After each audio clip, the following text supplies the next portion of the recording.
y'all. Bad Mike told you time and time again.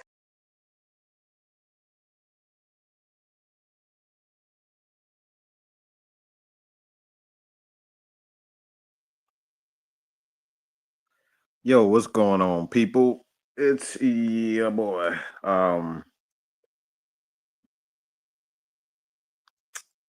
Interesting game. Interesting takes. Interesting day. And transparent. Being transparent, being honest. Guess what? Yeah.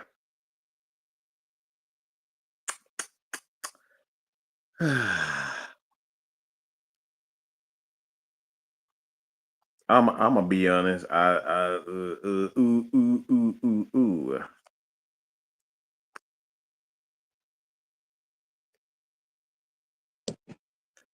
Do I care? Do I care? Do I care? Do I care? And the strange thing is, I don't know if I care.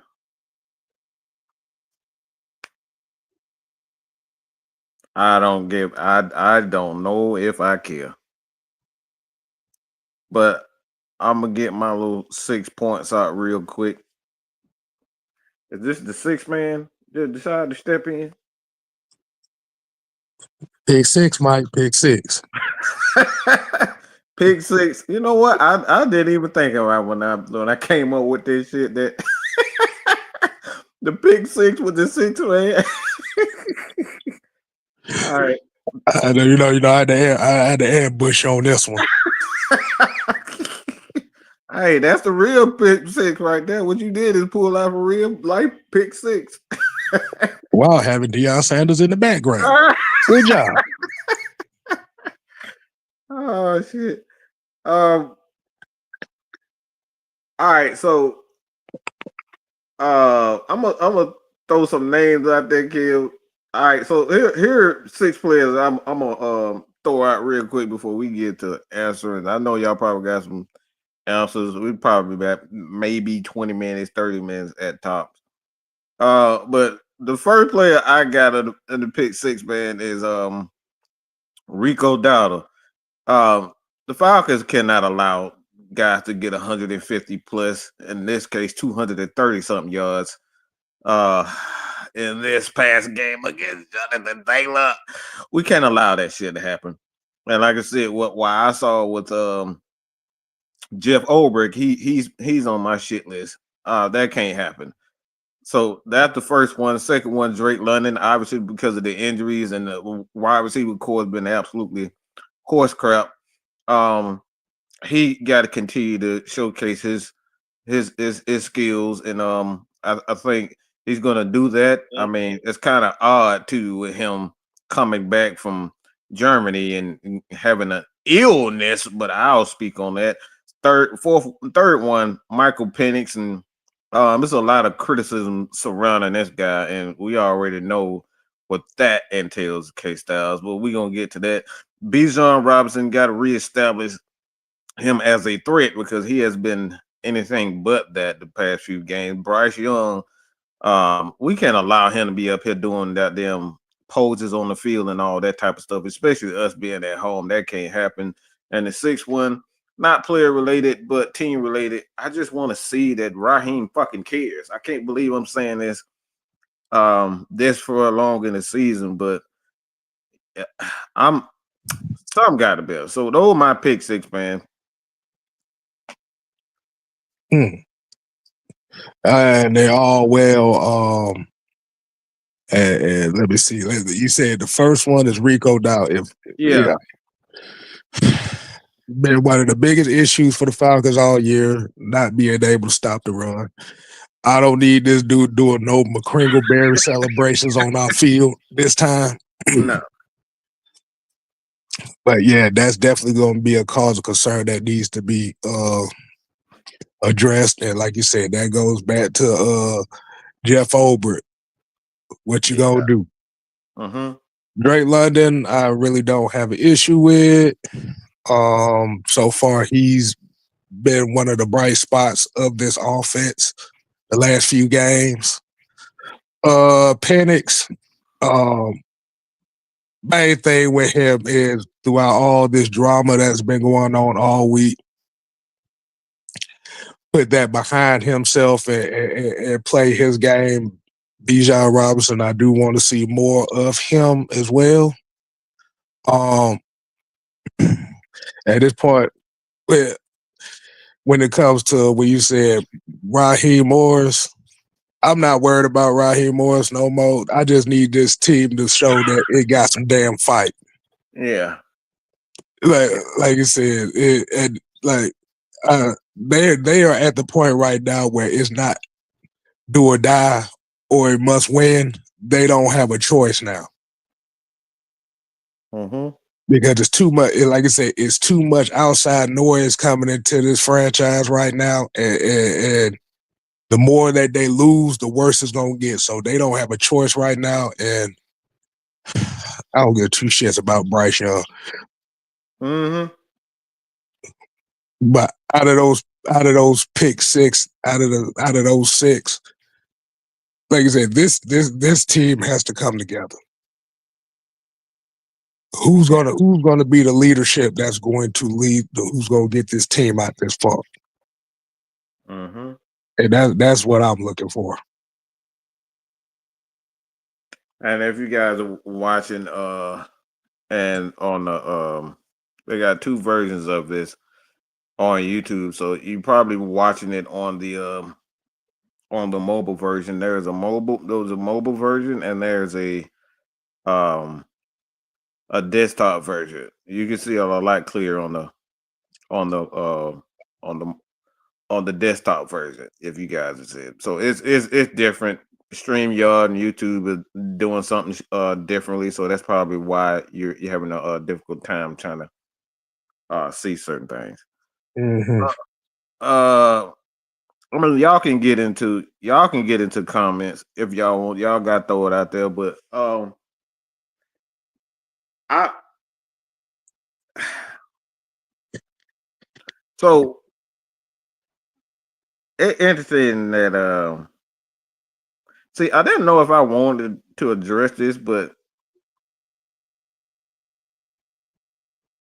I didn't know if I wanted to address this, but I guess since we already here, do you think it's too early to start thinking about head coaches?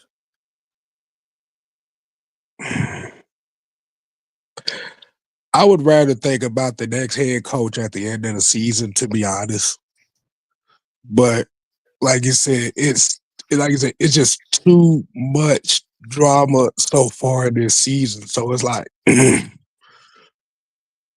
who is going to be the leader? Like I said, the leadership and the discipline of this team and organization has been put on Front Street all year.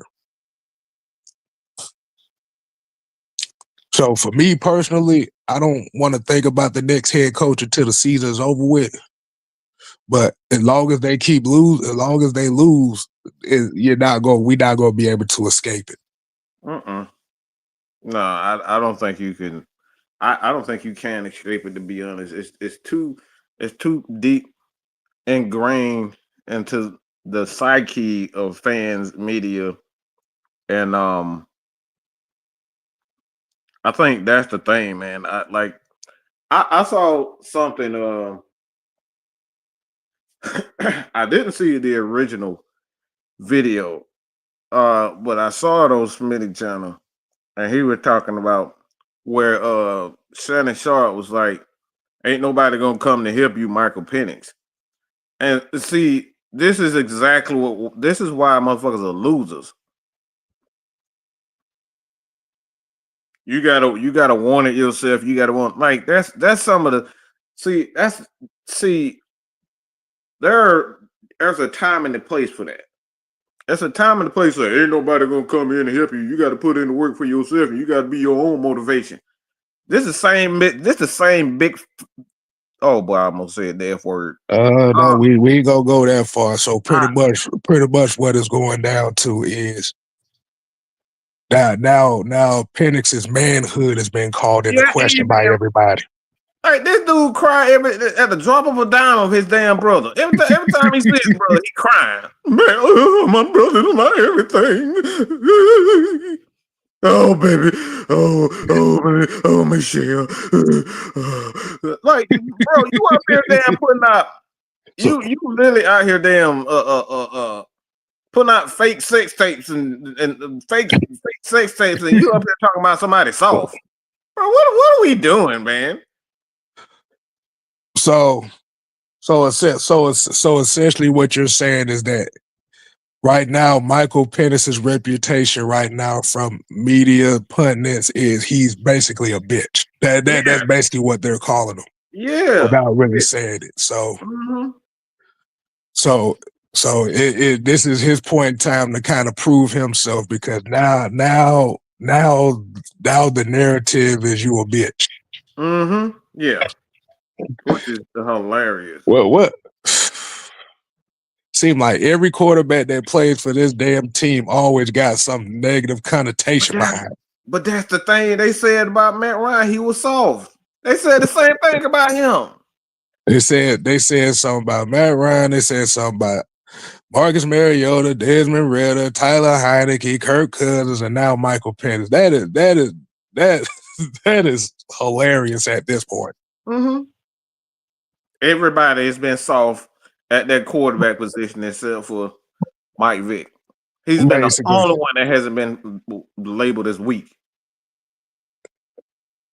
But that's the thing, Raymond. Like, my thing is, see, when I hear stuff like that from Shannon Sharp, especially, it's like ain't nobody. But like the thing is, motherfucker, you was a regular player. You wasn't responsible for everybody's position. Offensively, you got to know everybody's job. You didn't have to know the offensive lineman job, Shannon. You didn't have to know all the wide receivers. You had to know your job. The responsibility of the quarterback is to not only be on the same page with his players, but on the same players with the coaches.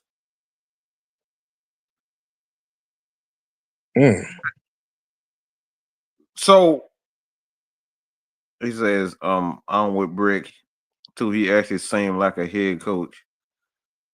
I guess we can get on now. I mean, I'll get into that. I'm not getting it. Like I said, I like to wait till December, mid-December or so, somewhere in there when we start actually seeing some movement and not only college but the NFL game. I like to focus on that. So my thing is with that, with Jeff Ulbrich, I mean, I did see him until these past 3 weeks. That's a warning. That's a major problem with me. Ain't no way in hell you can look at JD Bertrand and say he's the best linebacker you got, option that you got. Ain't no way in hell. And you get 230 something yards ran on you, and you're supposed to be a linebacker / defensive guy. That's a problem, y'all. Yeah, we getting sacks. When we getting presses, I think he got that solidified. But there's more than one aspect of this team. We're not even getting as many picks as we used to. Kev, I know you have noticed that. Like, everybody been saying, all right, what's going on with until this past game, everybody was like, what's wrong with Jesse Bates? We're gonna ignore that. I think these past couple games has been the most aggressive that Jesse Bates has been at that safety position. This is why he's getting his pick, because that's usually how he gets his picks, is usually with him being aggressive. Like you said, his new role is to cover the deep third. Like you said, they don't give up a lot of deep pass. They don't give up a lot of passing yards like that. And that's what we've seen.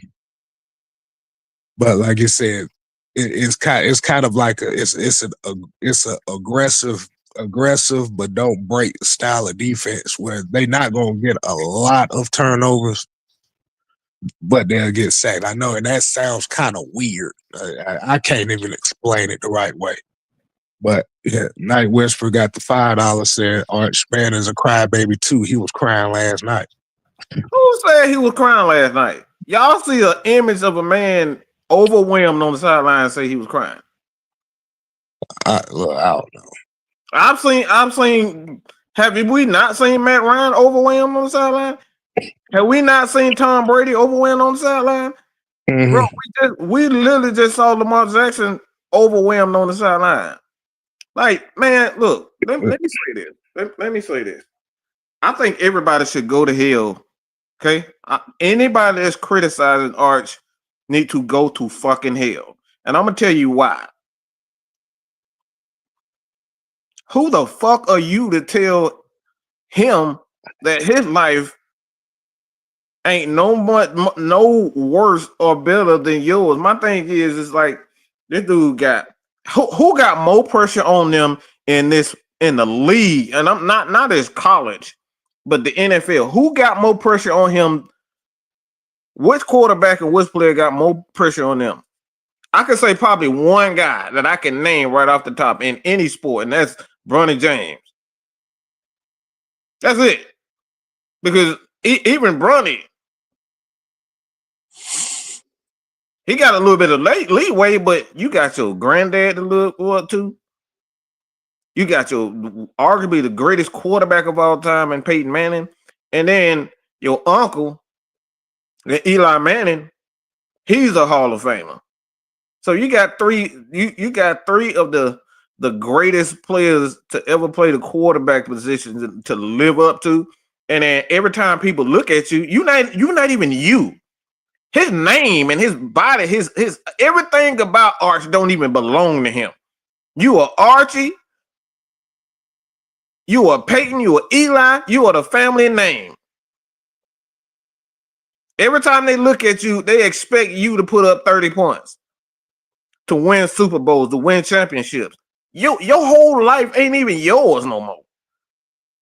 Have you ever been in that position where your life ain't even yours? When you got to live up to a legendary, again, not even a legendary father, just a legendary family. Your name ain't even your name. You ain't even the most important name in your family. You ain't even you. And I thought he played well. What the fuck is y'all expecting to get from him? That's what I don't. What do you expect from him?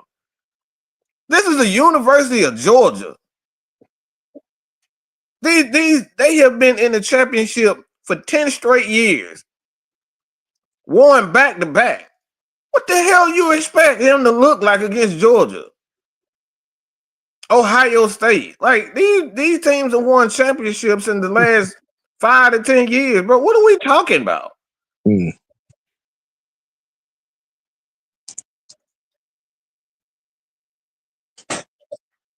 Right. But like I said, man, that just gonna have to cut. That just comes with the territory. Like you said, it's just like you said, it's just an adverse hill he has to overcome.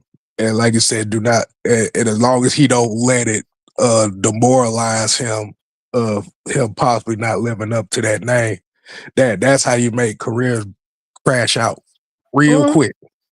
Yeah. He just need to stay focused on who he is. Like as long as Arch focus on what he is, he may not ever be that, and that's fine.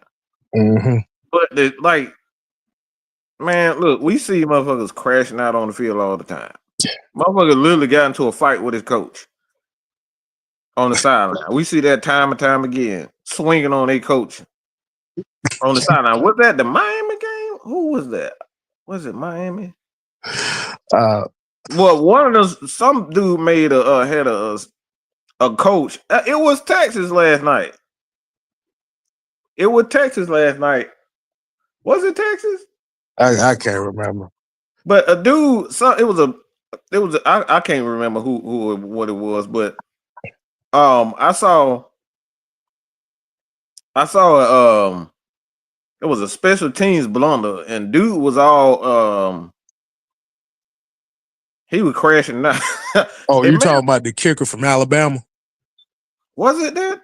The kicker for Alabama where he was snapping on the long snap, he was crashing out on the long snapper. Yeah, that's what it was. Okay, that's what it was. Yeah, and I was like, bro, we see people crash out on the sideline all the time. We see Mike Penix last week. Like I said, I've seen Matt Ryan look.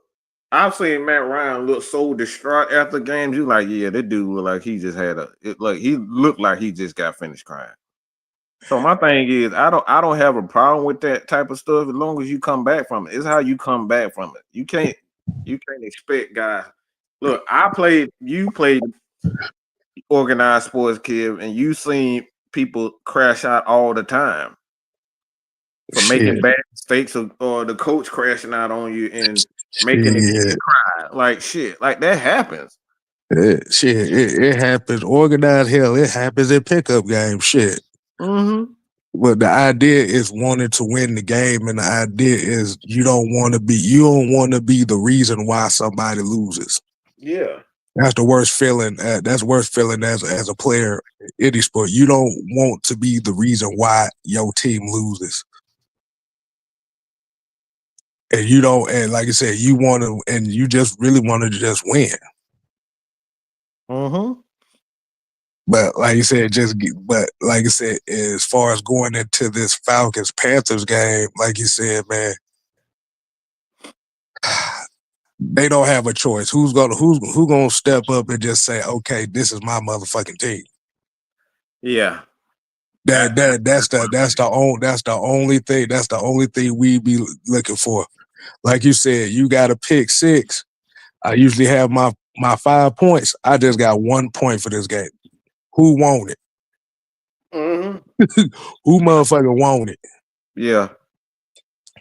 That's what I'm looking at. That's why my 6 point is Raheem. Like I want to see, are you gonna do anything differently? I don't care if it's special teams wise. Like I don't care. But we've been doing the same thing, and like I said, listening to having a conversation with Coach yesterday, and he was like, "Bro, I'm not even look." When Coach say he not doing watch party, he tired, bro. That ain't even like Coach, right? Because he's tired. He's tired because he's seeing the same thing every week. It's the same mistakes, the same game plans every week, and it never changes. So that's why I'm looking at Raheem like, bro, do we really care? And you said something about these yesterday. It's like, bro, like, do we have to keep cussing you the fuck out just for you to do something differently? Right. Like I said, this point, I'm gonna be honest with you. At this point, I really don't. It really doesn't even matter. I know people say, "Well, we need to make," but I don't care about the playoffs. I don't care about the first step into getting where they need to go is to find a common theme and find out who really wants to lead this team. That is the first. That's the first step right there. Like you said, it's been we going into week 11, and we done seen more drama in a half a season than we've seen from the Falcons previously from the last damn near 10 years. Yep. And that's what really got a lot of people upset about it. I know that's what really got me upset. Like I said, the wins and losses, it comes with the territory, whatever. But it's all this other bullshit that's outside of the game itself that's becoming a major distraction. And it's noticeable on the field.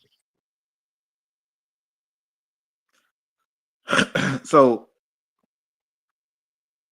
with that, when you look at the distractions, is that alone is cause for him to be removed as a head coach? I mean, at this point, like you said, as long as they're losing, I can't justify keeping him that much longer around if we're constantly losing and there's more outside distractions and dramas coming around at this point. I don't really see him coaching this team that long. But if they start winning, if they start winning football games, it's going to prolong the inevitable. But honestly, this team has no discipline enough for him to be a long-term solution. That's just my thought on it. So I'm actually trying to all right. So let me be devil's advocate right here. I guess I can say Jesus advocate. Let's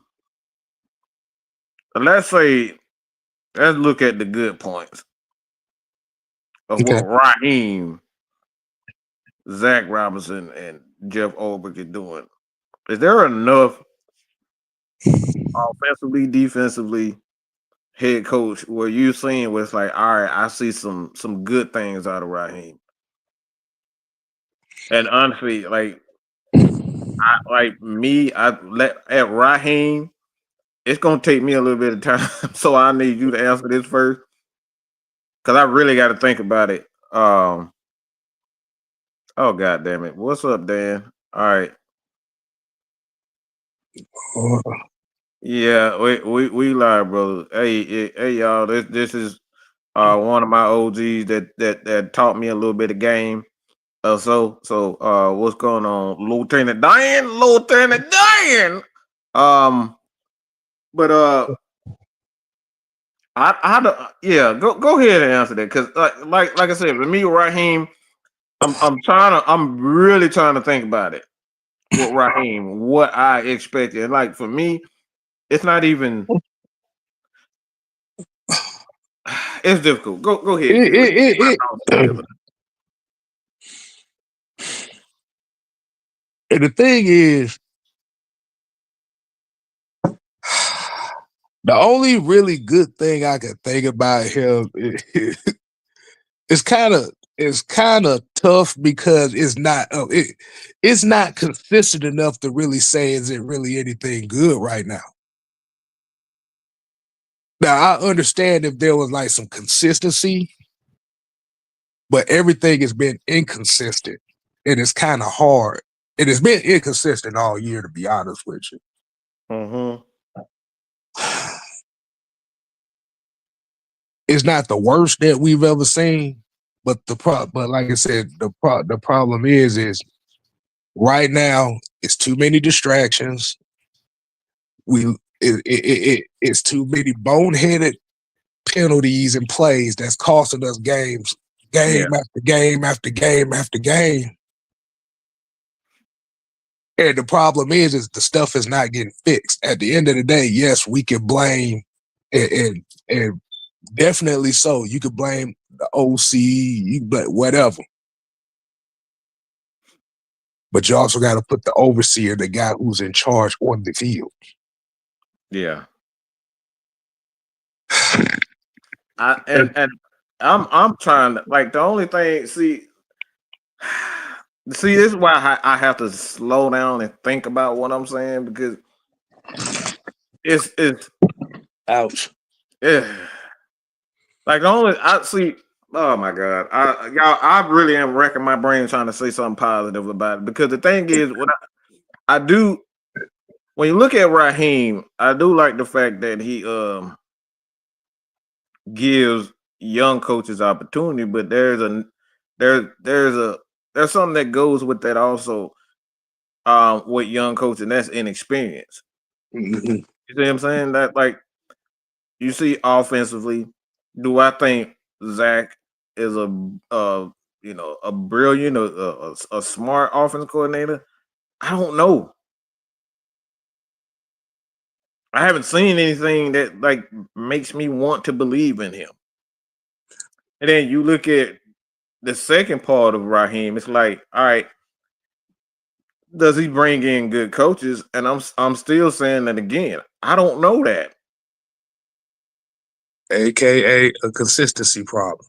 It's a consistency problem. So we see things one week and then the next week, I'm just not seeing enough. And like I said, I really am trying to find something positive about this. I mean, I can find some positive, but those positives have been met with a lot of negatives because we beat teams like Buffalo, and then next week we completely go away from all of that type of stuff. So these are the bad things that we're seeing from coaching. You see something good, he'll beat a good team, and then we'll lose to the Dolphins. We get skunked by the Carolina Panthers. So this season, I haven't seen anything. And then you look at as far as his personality is concerned, it's like I don't even know.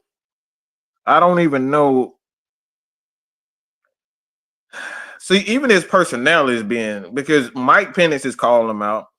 Drake London has called Drake London has kind of went at Zach Robinson. And then you had Bijan Robinson, who's been very vocal. Like people think he's some sweetheart. Bijan is a nasty. Look, he's very sharp and meticulous with his shots. He reminds me of that elf on Lord of the Rings. Right. When he shoot, he not missing. That was a shot. That was a direct shot.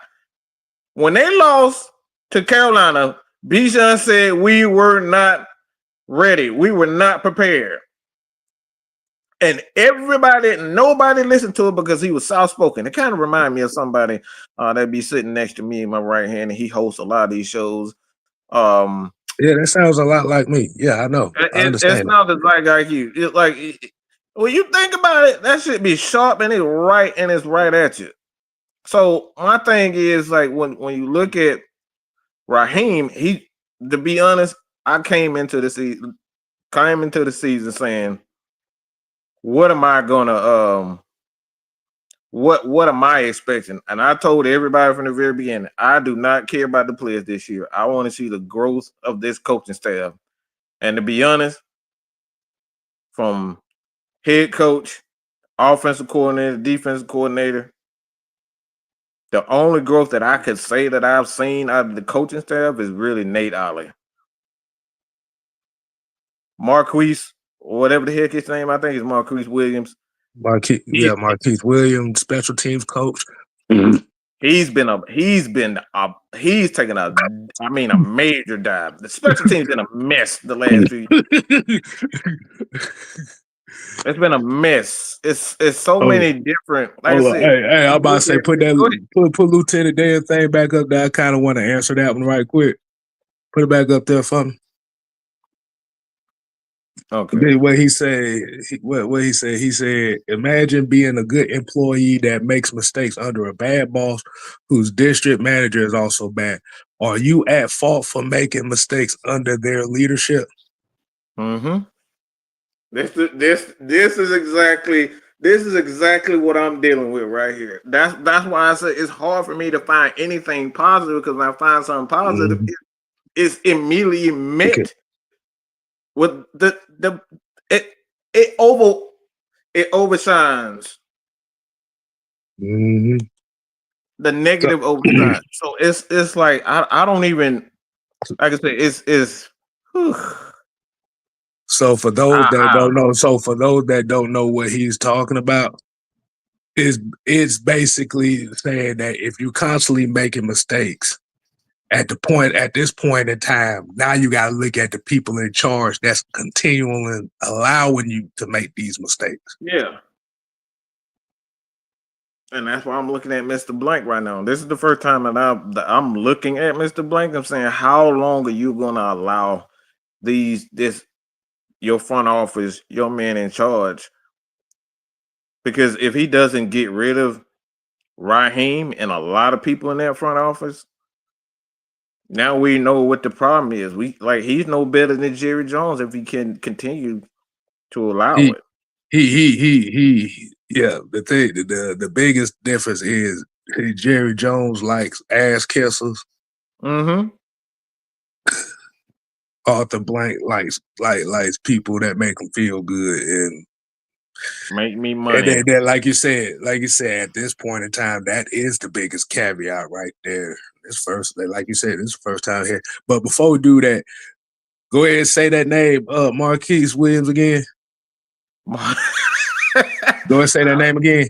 Mark, I can't say that shit. Mark, Marquise. That's how you say it.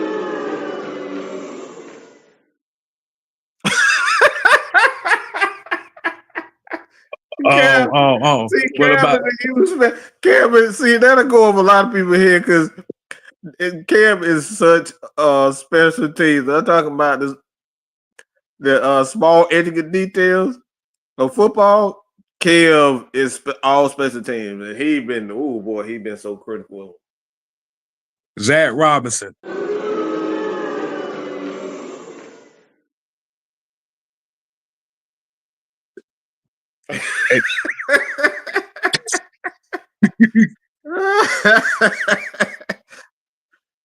Oh man. Oh good gracious. Let me see something real quick. But So but like you said, man, that's just coming down to a point right now where the only thing we're asking now is when is this team gonna finally come together? yeah, it's everybody is there's no camaraderie whatsoever when you look at this team. Like it's a literal mess. And Mm-hmm. that's the thing for me. It's like it's the leadership. It's giving off. Oh man, it's giving off a lot of Cleveland Browns vibes. It's giving off a lot of Cleveland Browns vibes for me, Mm-hmm. and that's the thing because there's a constant clash with the Cleveland Browns. They always bring in coaches that don't Yeah. necessarily see eye to eye with what they're doing, and it's baffling. Yeah. But like I said, man, this is just gonna be a case here where if they don't get it together, everybody getting fired. Look, man. Everybody getting fired. So let's say this. Let's say that if let's just say if Michael Penix end up being a bust, what do you do from there? Well, then you just gotta find you gotta find the next guy. It's what I know. But like I said, the thing about it is if that's the case, because I don't believe he is. Oh yeah, I don't yeah. believe he had. But let's just say let's just play what if on that. Mm-hmm. Now you're looking for another identity at that position, which will mean since 2021, that would make possibly 8 quarterbacks taking snaps Oh for the boy. Atlanta Falcons. Oh, that's a dagger, boy. That's a dagger. That's a dagger, right quick. That is ugly right there. Yeah, that right there. You're talking about after Matt Ryan has gone like 5 straight years, going 5 on 6 straight straight years. years Yeah, of just pure misery. pure uncertainty. I wouldn't say misery. It's uncertain. Uncertainty. I'll give him that. Willie, what's happening, man? Gentlemen, how's it going? Thank you for having me. Oh man. Just on for a little bit, man. What how you feeling about this game, man? Oh, I don't know, man. Like as I say, we talked about it a little bit on the show yesterday, Yeah. and the inadequacies and the lack of accountability is what's really getting Des and I. We're at a point where we've not got much faith left in this coaching staff, to be quite honest. As I say, I know that I've made no secret about the fact that I would bring Steve Sarkisian back in based on the fact that he at least knows how to utilize Bijan Robinson to the fullest. And then obviously last night, Texas didn't do too hot, so he's maybe got a hot seat in terms of his job at the Longhorns. So I think there's definitely options that we can explore. But I think, like, to ask an honest question, I'm going to be real with y'all here. I don't see us winning out 8 straight. I don't know if you boys do either, but I don't see this team winning 8 games straight to take playoff football. I don't. So I think if we make I don't think we're ready to make changes now. I don't think we're going to see anything maybe before the end of the season. So at this point, I'm just doubling down. I think we're in for a long ride, to be honest. I mean, that's understandable. Like I said, at this point, I'm not even worried about wins or losses right now. I'm worried about is this team gonna get together? Together, I have no faith in us being able to win, and it's not really due to the fact that I think we have the players to be able to make it happen. But the thing is, so many guys are getting put on the IR or the injury list. I'm like, who? When did this happen? Like, when did he have this issue? So it's Raheem, his transparency. Like, for me, I have no trust in him because you look at the injury list. Like, we have not heard. I've heard a few people say that they've seen him and Troy Anderson here and there. But when they ask certain things, Raheem gives the same. Well, I don't know. Why I have to talk. I have to speak on it when I talk to him. I'm like, what you mean when you talk to him? Like, isn't he at practice? You telling me you're not talking to these guys that's on injury list? Ask them how they feel.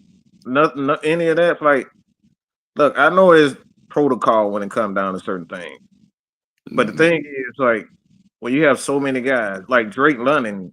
Like, when did Drake London have a back issue? It's stuff like that. It's like, all right, this dude is like nothing about Raheem. Just like, where can I trust him? And I have no trust in him. He's a liar. He's a deceiver. He's a cheater. Oh, and you want to get into injuries, Mike? It took him 8-9 weeks to go. Oh, I actually see that little arm and shoulder injury we were talking about. It was a broken collarbone. So do with that information what you will. You know what I'm saying? It's a bad look all around. Right. It is, like I said, it's the little stuff like that causes a lot of concern for a lot of people looking at this team right now. Like John here says, I have a friend and mentor who warned me about the tyranny of urgency when you trade long-term vision for hope games. I think the Falcons went away from that when they fired Arthur Smith. Yes. Yep. I wholeheartedly agree with that. Yep. It's a really good point. I mean, and add into the fact that when Arthur Smith was here, he never had a defense. You give Arthur Smith this defense, I mean, we might be in a much different position, you know what I mean? So, I mean, we made the point last night about Matt Ryan and how he never had a defense that was ranked above 16 and like what we were able to accomplish. So, for us, it boils down to really 2 questions. We know the answer to one.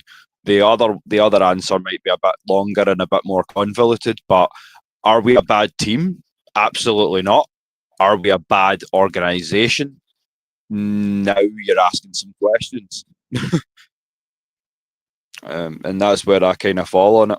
We're not a bad team on the field. It's top down problems. Oh man. Yeah.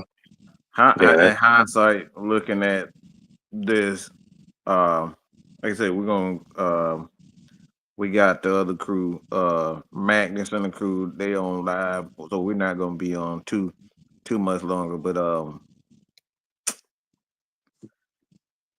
looking back at this coaching staff and the coaching regime that we've had, you go from oh wow, I just thought about this. So you go from the Jim Mora era, Bobby Petrino, um, Mike Smith, Mike Smith, Dan Quinn, and now Arthur Smith. is there a pattern? Do you guys see a pattern with those coaches? I see something. I see what you're saying, but let the people know, Mike. There's definitely something going on because I mean, we look at the coaches that were available to us when we hired Raheem Morris as well. We had Mike Vrabel there, we had Jim Harbaugh there, so it's got to be more than just the fact that he's a personable guy. Sound like a bunch of guys that could be controlled. Yeah, right. That's exactly what I'm saying. So it seems like there's a pattern, and that pattern for me, what I'm seeing in these guys, it looks like no. See, the thing is, what I'm saying, guys with what we like to say moxie and experience, and they have an identity. They're not being the coach. They're not in the plans and never been hired outside of a coordinator position for the Atlanta Falcons. Even look at Dean P. Dean P's in the NFL hasn't been a head coach. So the guy that they're bringing in, and it's ironic that I'm saying this now is because Rich McKay, one of the guys that Mr. Blank has always said he's had respect for. I mean, Mr. Blank has always said that he was clear that he wanted, and he was very interested in having Bill Belichick. So that came out of his mouth. So as we close it, guys, do you think Rich McKay has a stronger hold on this organization than we're willing to admit? Well, you got to think about it. Rich McKay is one of the leaders of the competition committee. We keep forgetting that. Yeah. I think when the door closes, Rich McKay would be the last voice in Mr. Blank's ear. And I feel like it speaks for itself that you're going to tell us in one hand that you're not involved in the day-to-day sport operations of the football team, but then you're going to make the trip to Germany. So, yeah, I think he's definitely more involved than what he's letting on. The question is how much, because as I say, we asked the question again on the show last night. Is it time for Arthur Blank to kind of step down and we look at just a fresh start? And at this point, we all the things we've discussed today, boys, I mean, can you honestly say you're against that? At this point in time, I don't even know. Mm-hmm. I'm not even giving a definite answer on that. But the thing about it, like I said, is if it happens, if it's time, I wouldn't be surprised. Because basically what we just to sum up what we're just talking about, we ain't nothing more than the Dallas Cowboys without the cocaine and shit. That's all we is. Yep. A bunch of drama. And the owner that I mean, say like I said, Mr. Blank, the thing is he loves money and he loves making money and he knows how to make money and he's loyal to people that help him make money. But the problem with that is some of those guys that help him make money are not very smart at running football operations. And I think that right there is the balance that he has at some point in time, whether it's money or football. He has to choose what's most important at this point in time with him. Yep, I'd agree with that. Obviously, with the women's soccer investments and all that, and obviously you take into account that Mr. Blank's now what is he, 82 now? So you need to. It's like you need to kind of wind down and start to prioritize. But yeah, I completely see what you're saying. I think it's he's earned the right to kind of go out on his own terms, so to speak, because of obviously his huge contributions, not just to the Falcons, but to Atlanta, the city of Atlanta, on a broader sense. But at the same time, there comes a point where obviously you can't help but ask these questions. So that's by no means trying to, that's in no way said in a detriment to Mr. Blank's contributions. I'm not saying he's in any way past it. I'm just saying that this organisation, now that we're at where we're standing now, maybe we could do with a shake-up, but I don't know. As I say, I'm just throwing things into the pissing into the wind a little bit, so to speak, just to kind of, as I say, get the lips flapping and the wheels turning, because as I say, we've reached a point in the season where you kind of have to do that. All right, so give our last take, man. Go ahead, get your last takes on it about the game, if you will, or you want to throw something else out there. Whole thing I have to say is y'all better win today. That's all I got to say. Y'all better win today. Yeah. Yeah, that's it. Go big or go home. And as I say, I wanted to test the audio out after last night's show, so I appreciate y'all boys for having me. And shout out to Lieutenant Dan as well, because if you're a fan of Mr. Dan, then you can catch him very, very soon on the Scottish Falcons show with Des and I. So you know where to find us by now. 3:30 Eastern, Thursdays and Saturdays. But you know, you already know how I do. So anything that Mike and Kevin, the boys, are doing, anything that AFN's involved in, you'll catch me hanging around the building somewhere, the resident vampire. But yeah, as I say, much love as always, boys. Hey man, that's all we got. Part of me want the Atlanta Falcons to win, but a much larger part of me wants them to lose. I do not want to see this brother anymore. I am over him. I am over Zach Robinson. I am over this season. I want it to end. If we just so happen to get going to run, I will not be mad, but I want this to end. I want it to end. Make no mistake about it. It's embarrassing. We're the Dallas Cowboys, but we losing. We're losing. It's bad. So with that being said, man, that's all I got. Hopefully the Falcons make this a game. Hope it's a good game that we can be proud of. But like I said, that's all. I'm done. I ain't got nothing else to say. I'll see you guys later. At the halftime show, the post game show. Hopefully we got something good to talk about. If not, y'all might get another Mad Mike rant. And that right there is the bottom line, because Mad Mike said so. Deuces. Put your eyes back in your head. Pry their eyes open and force them to see the truth. We will skin the sheep and sacrifice the weak. The unholy alliance has arrived.